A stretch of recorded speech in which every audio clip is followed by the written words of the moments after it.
Hello there, my name's Katie, I'm 30 years old, and today is the anniversary of me getting out of a very toxic relationship. Considering this special occasion, I figured I would come on here and share my story with anyone willing to listen. So, a little about myself. I had a pretty normal childhood growing up. I loved playing outside, reading books, and spending time with friends. But when I was 14, I started feeling really tired all the time. My joints ached and I often got strange rashes. My mom took me to the doctor, and after many tests, they told me I had lupus. It was scary because I didn't really understand what it meant at the time. Lupus is an autoimmune disease where my immune system attacks healthy tissue. Living with lupus wasn't easy. I had to take a lot of medications and go to the doctor often. Sometimes I had to stay home from school because I was too sick. I couldn't play sports like I used to, and I had to be careful not to get too tired or stressed. It was hard watching my friends do things I couldn't do anymore. But my family was very supportive. They helped me manage my illness and encouraged me to focus on things I could still enjoy, like reading and drawing. When I got to college, I was nervous about how I would manage my lupus on my own, but I was determined to make it work. I made sure to take my medications regularly and get enough rest. I also told my professors about my condition so they could understand if I needed extra help. And that's when I met David. David and I met during our sophomore year of college. It was at a friend's party and he caught my eye right away. He was charming and had a great sense of humor. We talked all night and I felt like we had an instant connection. After that night, we started spending a lot of time together. David was always so attentive and caring. He would bring me coffee when I was studying late and always made me laugh. We had a lot of fun together and he seemed to support my dreams and goals. David was also incredibly supportive and understanding of my health struggles. He would often accompany me to doctor's appointments, help me manage my medications, and always make sure I rested when I needed to. His care and empathy gave me a sense of security and reassurance that I had found someone who truly cared about my well-being. We dated for about 2 years before he proposed. I was so happy and thought I had found the perfect partner.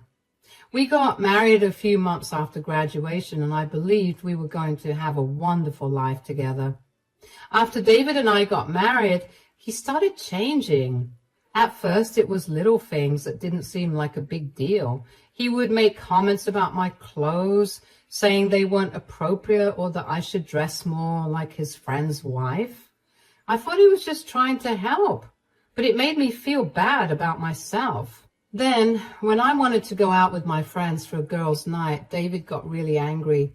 He said I should stay home with him instead and told me that married women shouldn't go out without their husbands. Feeling guilty, I stayed home even though I really wanted to go. Things got worse when it came to cooking. One evening, I was making dinner and David came into the kitchen. He looked at what I was making and said it wasn't good enough. He threw the food away and told me to make something else. I was so upset because I had worked hard on that meal, but he didn't seem to care about my feelings at all. I reached my breaking point with that, and a few days later, I confronted David about it. Can we talk? About what now? I just feel like you've been really mean to me lately. Mean? What are you talking about? You keep making comments about my clothes. You say they're not appropriate and that I should dress like your friend's wife.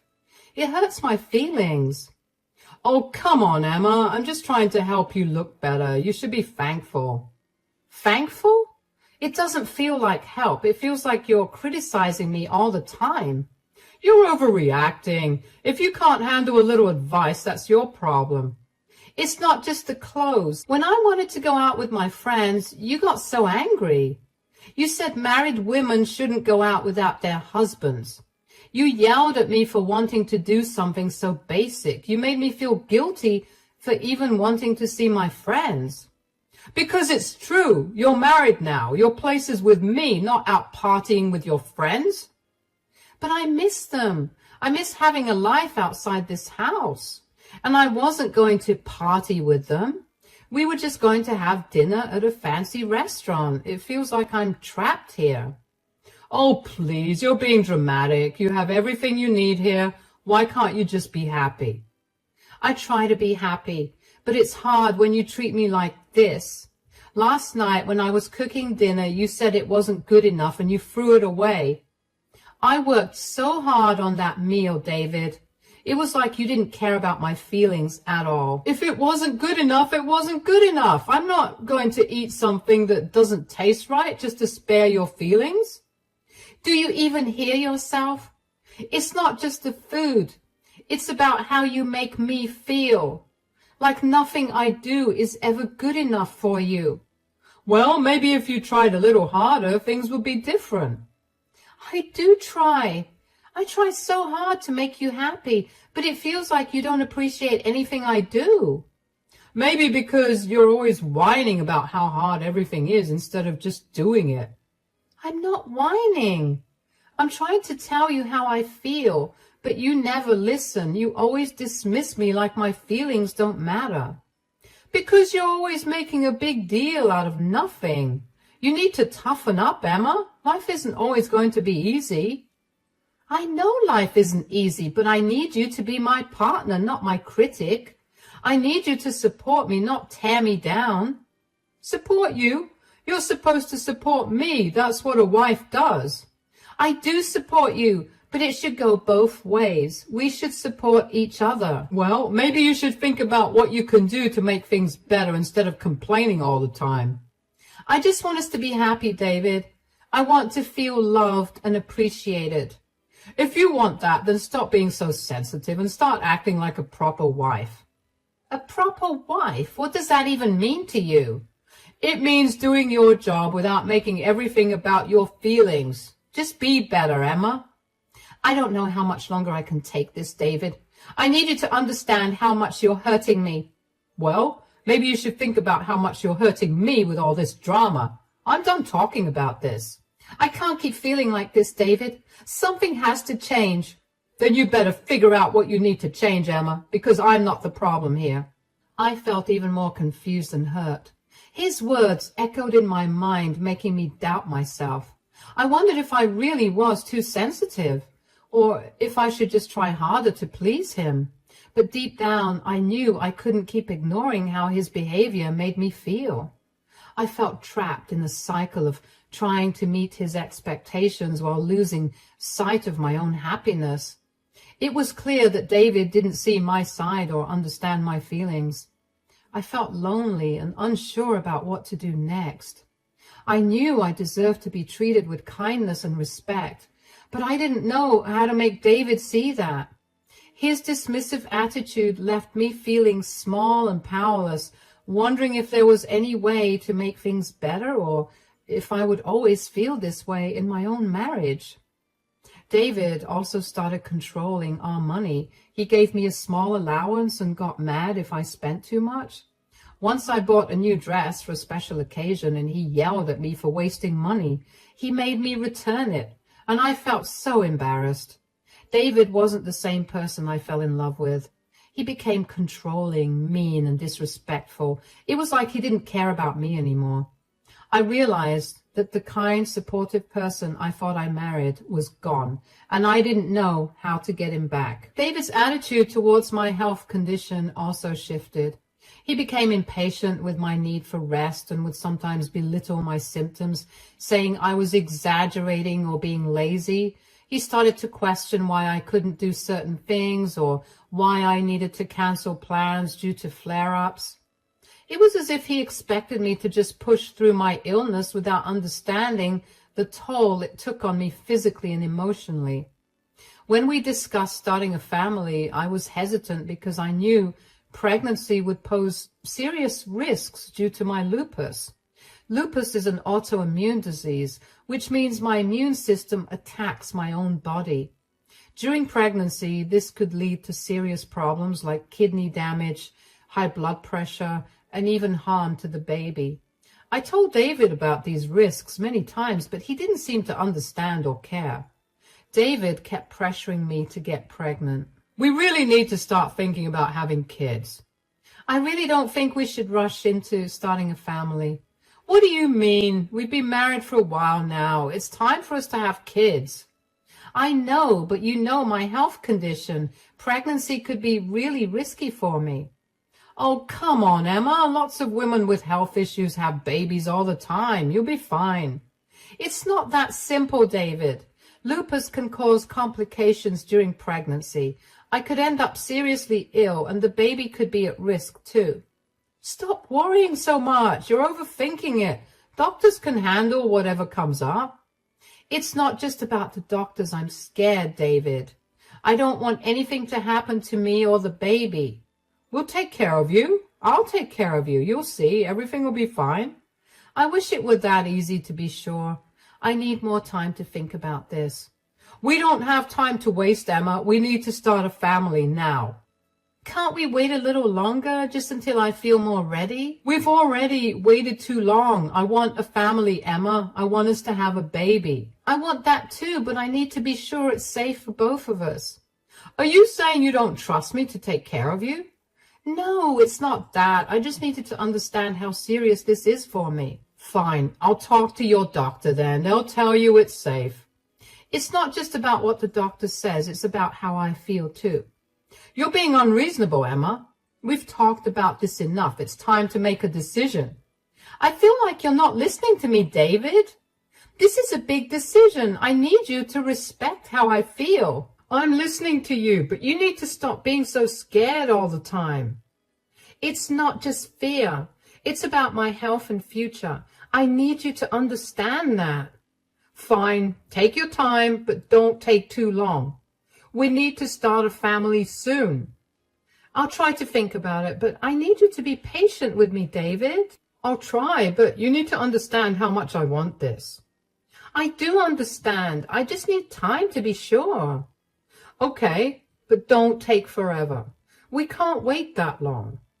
I know. I'll think about it. I promise. Eventually, I gave in because I felt like I had no choice. We tried for a whole year before I finally got pregnant. Every month that I didn't get pregnant, David would get really upset with me. He blamed me, saying I wasn't trying hard enough. I felt so much pressure to make him happy, but inside, I was scared and sad.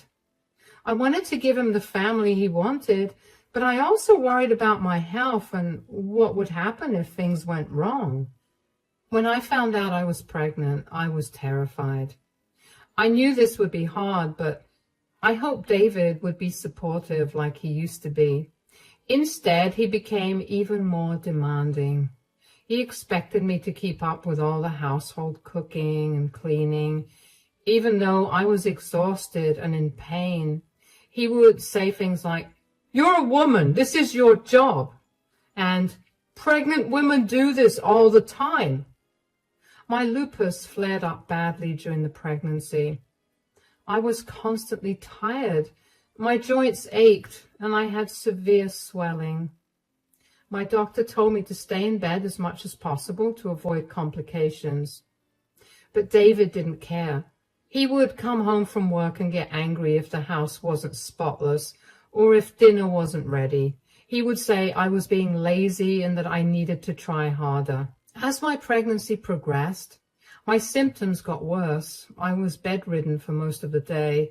I could barely move without feeling exhausted. David grew angrier with me. He accused me of being lazy and using my illness as an excuse. "Other women manage just fine. Why can't you?" he would shout.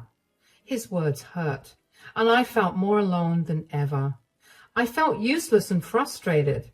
Every day was a struggle to get through, and David's anger only made it harder. I needed his support, but all I got was criticism and blame. It was clear that he didn't care about me or our baby. He only cared about what he wanted. One day, I felt a sharp pain in my abdomen and started bleeding. I was rushed to the hospital where the doctor told me I was having a miscarriage. The doctor said my body couldn't handle the stress of the pregnancy because of my lupus. I was devastated. I felt like my world had fallen apart. I had tried so hard to make this work, despite my fears and my health issues. I blamed myself even though I knew it wasn't my fault.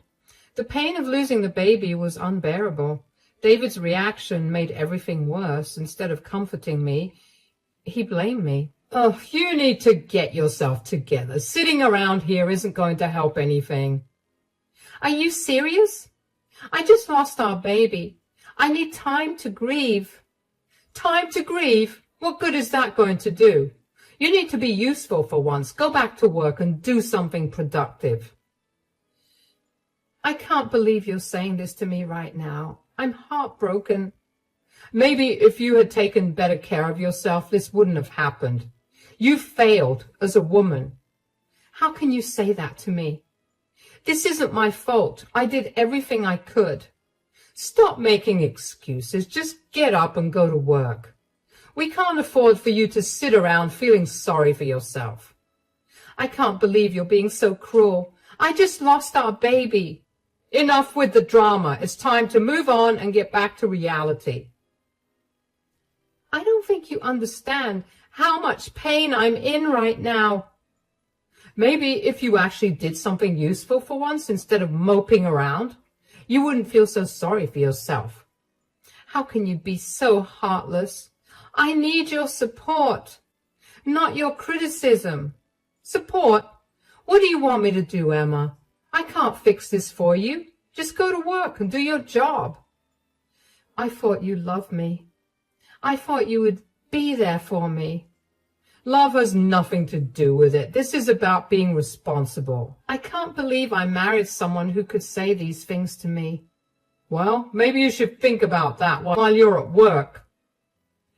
I realized then that the man I married was gone. He had been replaced by someone who didn't care about me or my well-being. His words cut deep. I was already heartbroken, and his cruelty made it unbearable.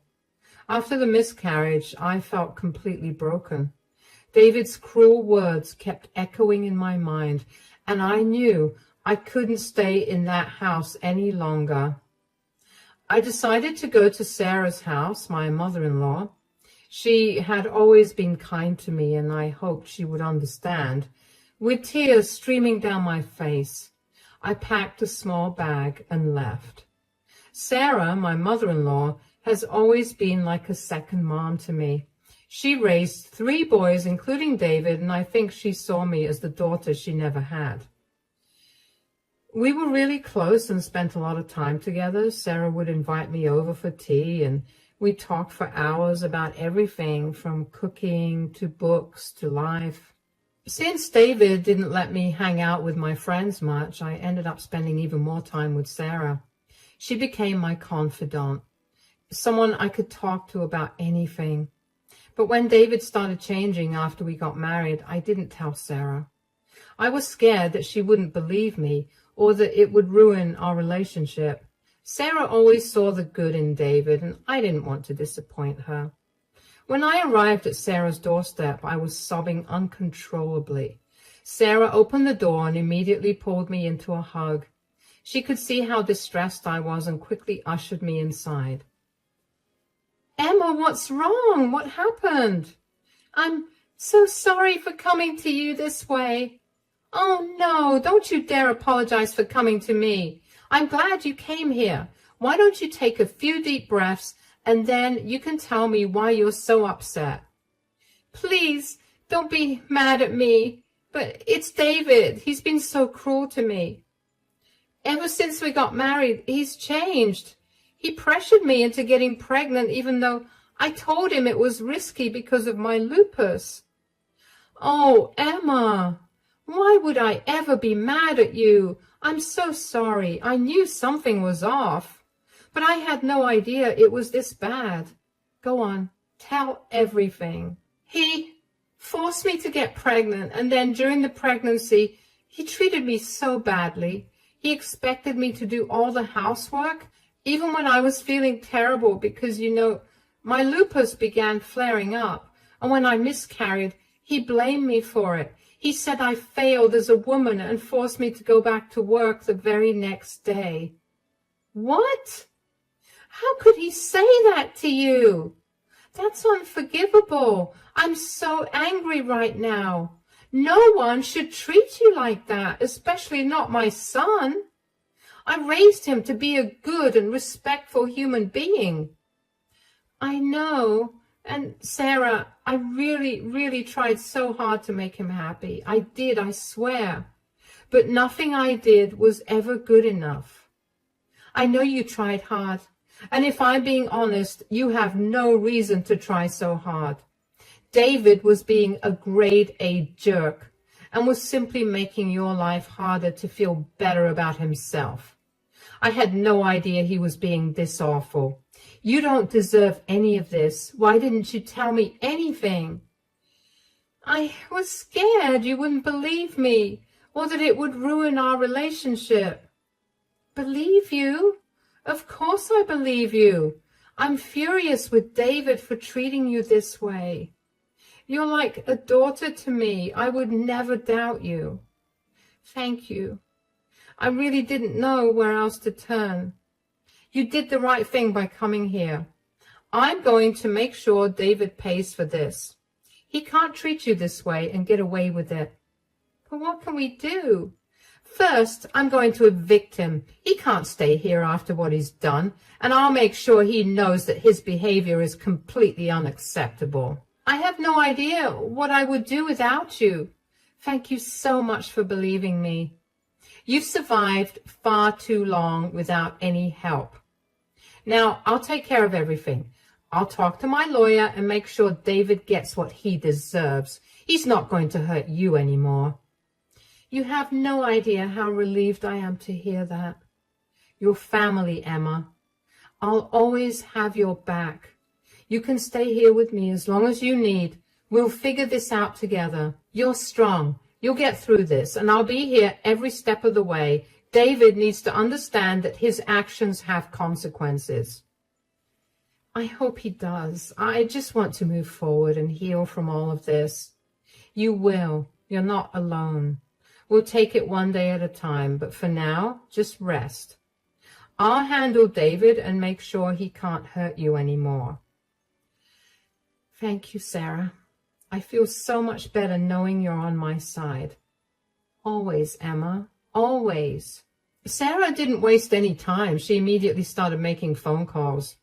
First, she called her lawyer to draft an eviction notice for David, and after we got married, Sarah offered to let us live in her house at minimal rent because we needed a place to stay and we weren't doing so well financially. Sarah never bothered to increase our rent, so we really were living in that gorgeous house for next to nothing. Sarah did not want David to have the benefit of living there at all after what I told her. She made it clear that his behavior was unacceptable and that he wasn't welcome anymore. She had the notice made as soon as possible so I could go back home with it in my hands. When I got home that evening, I felt a mix of nerves and determination. I knew what I had to do, but it didn't make it any easier. I walked into the house and David was sitting on the couch watching TV. I took a deep breath and went over to him. David, we need to talk. What now? I had a long day. Can this wait? No, it can't. I need you to pack your bags. What are you talking about? I went to see Sarah today. I told her everything, and she's evicting you. Here is the eviction notice. You need to be out by the end of the week. You'll get the divorce papers soon as well. You did what? You went crying to my mother? How dare you? Yes, I did. I told her how you've been treating me. She was appalled. She's on my side because she did not raise a pathetic loser who could not respect his wife. This is ridiculous. You're blowing everything out of proportion. You can't do this to me. All I did was ask you to get a job instead of moping. It's called distracting yourself. I'm not blowing anything out of proportion. You've been cruel and heartless. This is the consequence of your actions. You need to leave. And where am I supposed to go, huh? You think you can kick me out and I'll disappear? That's your problem now. You can't stay here. Sarah has made that clear. You're serious? She actually wrote an eviction notice? Yes, she did. You have until the end of the week to pack up and leave. Look, it's even notarized. This is insane. I'm your husband. You can't just throw me out like this. You stopped being my husband the moment you decided to treat me like I was worthless. I deserve better than this, and your mother agrees. You'll regret this. You think you're strong now, but you'll miss me. You'll see. No, I won't miss the way you made me feel. I won't miss the pain and the tears. I'm taking control of my life, and that means you have to go. This is unbelievable. After everything I've done for you, this is how you repay me? Everything you've done for me? You mean the constant criticism, the pressure, and the blame? I don't owe you anything, David. You need to leave. Fine, I'll go. But don't expect me to forgive you for this. You're making a huge mistake. The only mistake I made was staying with you for so long. Now please pack your things and leave. David stormed off to the bedroom, slamming the door behind him.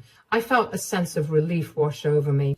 For the first time in a long time, I felt a spark of hope. I knew it wouldn't be easy, but I was ready to start over. I was ready to heal and find happiness again. Thankfully, David moved out by the end of the month. He was crashing at a friend's place until he could find another apartment to rent out. But Sarah wasn't done with her revenge yet. The next thing Sarah did was call David's boss, who happened to be an old family friend. She explained the situation and asked if there was any way David could be demoted and transferred to a different location, far from where we lived. His boss agreed, understanding the severity of the situation.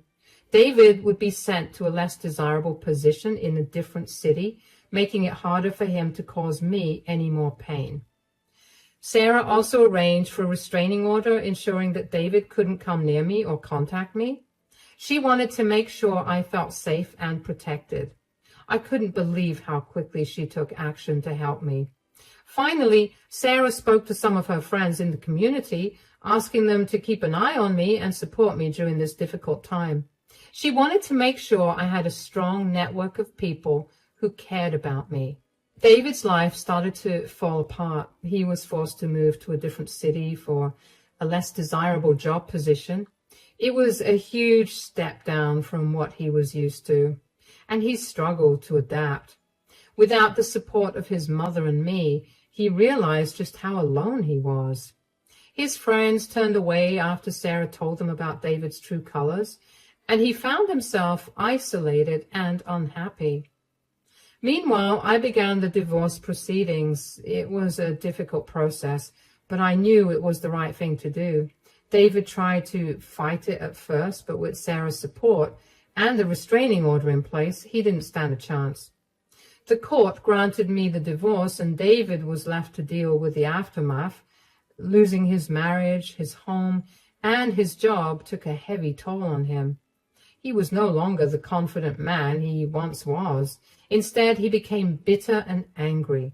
For me, life started to improve. Without David's negativity, I felt a huge weight lifted off my shoulders. I focused on my health, attending regular doctor's appointments and following my treatment plan. Slowly but surely, my lupus symptoms became more manageable. I found new hobbies that made me happy, like painting and gardening.